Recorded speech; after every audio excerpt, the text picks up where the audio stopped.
Dapat maging maingat si Mayor Magalong, no?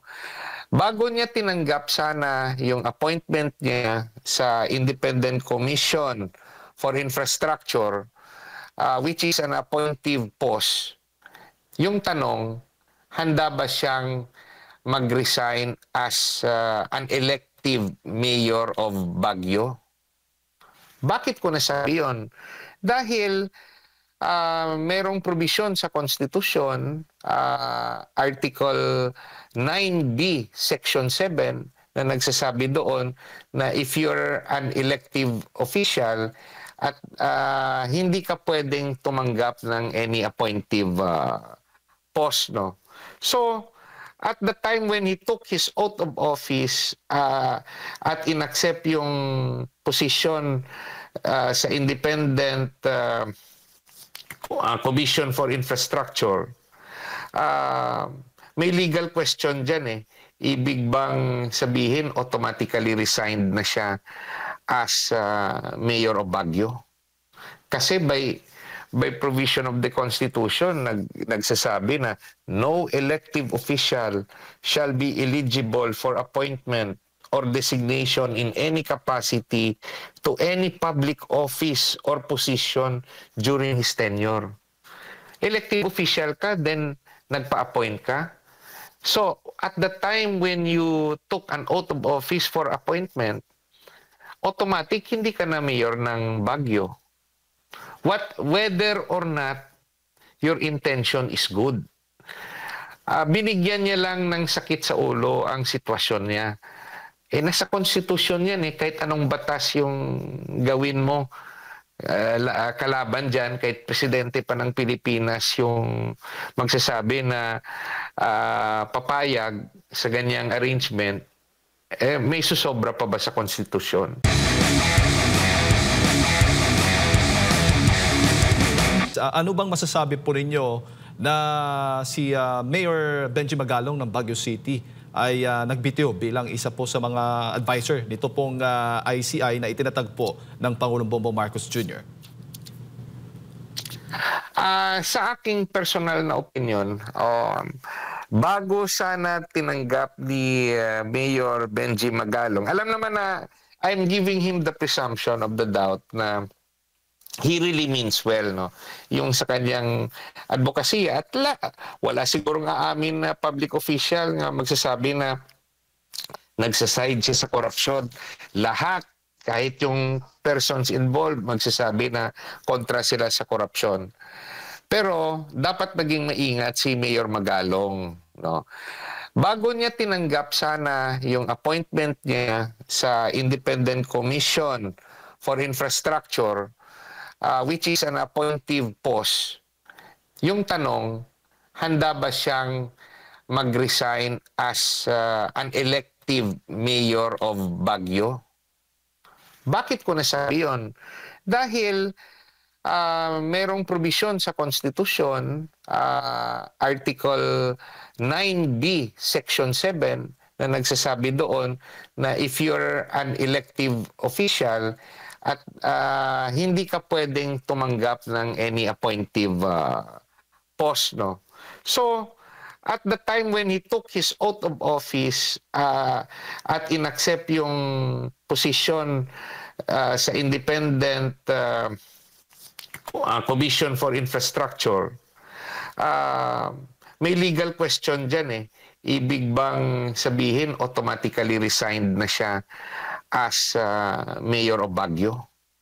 Kasi by provision of the Constitution, nagsasabi na no elective official shall be eligible for appointment or designation in any capacity to any public office or position during his tenure. Elective official ka, then nagpa-appoint ka. So, at the time when you took an oath of office for appointment, automatic hindi ka na mayor ng Baguio. Whether or not your intention is good. Binigyan niya lang ng sakit sa ulo ang sitwasyon niya. Nasa konstitusyon yan eh, kahit anong batas yung gawin mo, kalaban dyan, kahit presidente pa ng Pilipinas yung magsasabi na papayag sa ganyang arrangement, may susobra pa ba sa konstitusyon? So, when you're in government, at ako'y naranasan ko rin yan, unlike the private sector na yung boss natin sa private sector can change the rules, can change the arrangement, can change the setup. Pag nasa gobyerno ka, govern ka ng technicalities, ng batas at ng mga internal rules. Kung ako si Mayor Magalong, dapat bago niya tinanggap, pinaaral niya muna ng gusto sa kanyang abogado. At well, good faith can be a defense, but again, pumasok siya sa isang sitwasyon na may legal question na sa kanyang pagka-mayor, kahit nag-resign siya subsequently from the ICI. Opo. Kung kayo pong tatanungin, attorney, dito po sa investigasyon ng Independent Commission for Infrastructure, dapat bang isa publiko o hindi para hindi po maapektuhan ang kanilang mga pagdinig patungkol nga po dito sa mga maanumalyang flood control projects? Yung sa mga nabasa ko, similar ito sa, yung ICI, similar ito sa gawain ng PACC noon, but limited to infrastructure projects. Yung, what do I mean by saying a similar? Purely recommendatory. No? Yung desisyon ng ICI in investigating, dalawang aspeto yun administrative aspect at criminal aspect.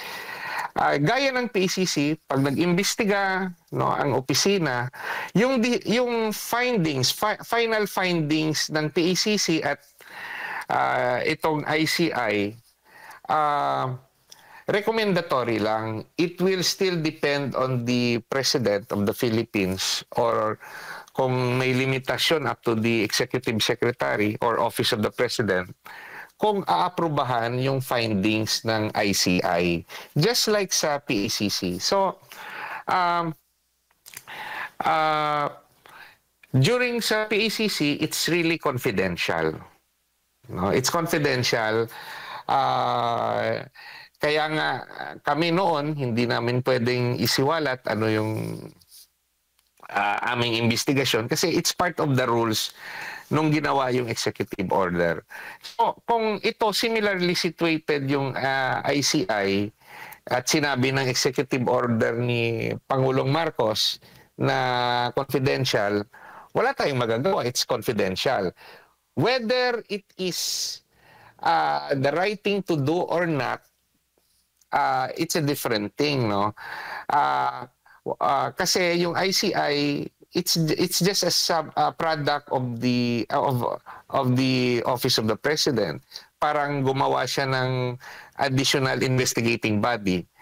Now, if that is the rule, hayaan natin. Pero yung ako naman, kung akong tatanungin, ipatuloy natin ang Senate investigation. Kung saan public ito, in public ito. So, okay, kung gusto ng Malacanang na may additional investigating body, tuloy nyo. Pero dapat, no, para may partisipasyon at nalalaman ng publiko na totoo yung advokasya ng ating mga government offices o ng may parte sa gobyerno na gusto talagang isiwalat kung gaano kalalim itong korupsyon natin, dapat yung investigasyon sa Blue Ribbon Committee magpatuloy in public, no? In public. Then magtrabaho lang yung ICI, magtrabaho yung NBI, magtrabaho yung mga kapulisan, magtrabaho yung ombudsman, yung sa ombudsman, confidential rin yan. Confidential proceeding rin yan. Hindi. Sasabihin pa nga na wala tayong karapatan malaman ano talaga nangyayari sa loob. Because that's the law. They are governed by rules. Opo. But sa pasalamat tayo na meron tayong paraan na publicly malalaman natin na yung kung gaano kalalim yung problema sa corruption through the Senate inquiry or pati na rin yung sa House inquiry because allowed naman ng batas yan to be made public.